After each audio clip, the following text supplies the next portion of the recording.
Okay, so in this episode, I want to talk about the GDP deflator. So before that, we need to know about two concepts, which is the real GDP and nominal GDP. There's actually a lot of definition and examples of these two these two phrases, but I want to make it clear and pass through it quickly. So nominal GDP is you use current year's price multiply the quantity being sold in current year, while real GDP is that you set a base year and use that base year's price to multiply the quantity you have sold. And the previous one is called the nominal GDP, and if you have a base year, then it is called the real GDP. So what is GDP deflator? It is also called the implicit price deflator for GDP, which is the ratio of nominal GDP to real GDP, which is GDP deflator equals to nominal GDP divided by real GDP. So what does the deflator reflect? It reflects what's happening to the overall level of price in the economy.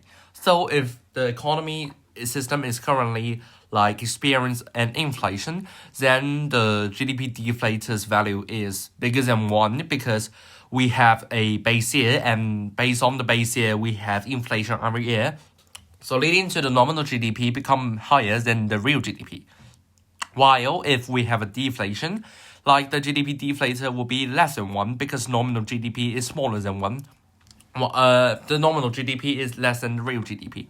So to better understand it, I consider again an economy with only one good. P is the price of bread and Q is quantity sold. So nominal GDP, which I already told, is use current year's price multiplied by the current year's quantity being sold. So it is P multiplied by Q. However, for the price of bread, consider in the real GDP, it is P base year multiplied by Q. So actually, the GDP deflator equals, because quantity are all the same, we all multiply by this year's sold quantity. So it is the price that only matters. So we just use GDP deflator equals to current price divided by the base year's price.